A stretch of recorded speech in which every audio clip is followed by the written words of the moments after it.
হে guys, good morning. আশা করি তোমরা সবাই খুব ভালো আছো। আর হ্যাঁ, আমিও খুব ভালো আছি। কেন ভালো আছি সেটাও তোমাদেরকে বলবো। তোমাদের এত ভালোবাসা পাচ্ছি, ভালো থাকবো না এটা কি হয়? তোমরা আমার এত সুন্দরভাবে পেজটাকে এগিয়ে নিয়ে যাচ্ছ, তার জন্য তোমাদেরকে আরও একবার ধন্যবাদ জানালাম।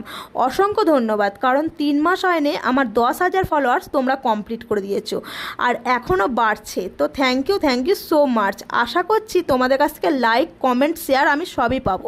তো চলো, এখন তোমাদেরকে আমি জানাবো আমার বর আমার শাশুড়ি মাকে নিয়ে কোথায় যাচ্ছে। আমার বর যাচ্ছে আমার শাশুড়ি মাকে নিয়ে ডাক্তারখানায়।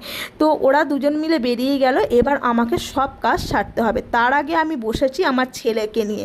কি বোঝাচ্ছি বলো তো? ও পড়াশোনা করে না, ওকে ভালো করে বোঝাচ্ছি। কিন্তু জানো তো, ও আমার লক্ষ্মী বাচ্চা, ও খুব ভালোভাবে পড়ে নেয়, কিন্তু ওকে একটু বুঝিয়ে বসাতে হয়। ওকে বোঝানোর পর ও কি সুন্দর ব্যাগটা নিয়ে বসে গেল, আর হাতের লেখা টাতের লেখা সব কিছুই করে ফেলেছে। তো দেখো, বাবুর আবার দুটো ব্যাগ। মানুষের একটা ব্যাগ হয়, ওর আবার দুটো ব্যাগ। না না, দুটো না, আর একটা ব্যাগও আছে। সেটা হচ্ছে বাংলা পড়তে যায়, একটা হচ্ছে ড্রয়িংয়ে নিয়ে যায়, আর একটা ও স্কুলে নিয়ে যায়।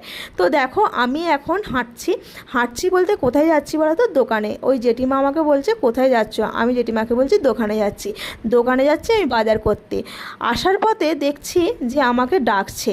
বাজার করে আসার পথে দেখছি যে মধুপুলি ছুটে ছুটে আসছে, কারণ ও আমার কাছে আসবে বলে। দেখাচ্ছে ও নাকি চারিদিকে খুঁজে এসেছে আমাকে। ও দেখাচ্ছে যে ও শ্রীনু দাদার কাছে যাবে। শ্রীনু দাদা মানে আমার ছেলে। আমার ছেলের কাছে ও আসবে বলে বায়না করছে। ওর মাকে বলছে আমি যাব বলে, ওকে ওর মা বললো যে তাহলে তুমি দিদিভাই নিয়ে গিয়ে ঘুরিয়ে আনো। তো দেখো, আমি ওকে নিয়ে চলে এলাম, আর ওকে নিয়ে আসতেই ওই মধুপুলিকে হামলে পড়েছে আমার দুই শাশুড়ি, কারণ ও তো খুব কিউট বেবি, ওকে দেখলে সবাই ভালোবাসে। তো দেখো, আমার ছেলেও খুব আনন্দ পেয়েছে। আমার ছেলে তো একা থাকে, আর আমার ছেলের কোনো বোনও নেই। আর বোনু, ও একটা যদি বোনু বা ভাইয়া পায়, ওর খুব আনন্দ হয়।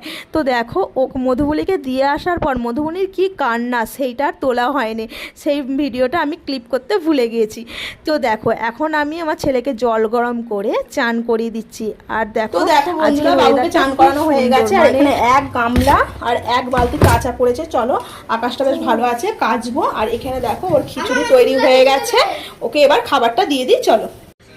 তো বন্ধুরা দেখো, বাবুর খাবার রেডি হয়ে গেছে, আর ওকে খিচুড়ি বানিয়ে দিয়েছি। কারণ ও সবজি একদম খায় না, তাই সব রকম সবজি দিয়ে ওকে খিচুড়ি বানিয়ে দিয়েছি। তো এখন খাচ্ছে, আর আমি এখন কাচতে যাব, প্লাস চান করবো। আর এখানে দেখো, আমার মায়ের সেবা দেবো। তো দেখো, আমি চান করে এসে আমি ঠাকুর পুজোতে বসে পড়েছি। আর আমার ঠাকুর না পুজো করে আমি কোনোদিন ভাতের থালা ছুঁই না। আর দেখো, আমার ঠাকুর পুজো কমপ্লিট হয়ে গেছে। এবার আমরা ভাত খেতে বসবো। তো আমার ভিডিওটা যদি আজকে ভালো লেগে থাকে, লাইক, কমেন্ট, শেয়ার। তো চলো, টাটা।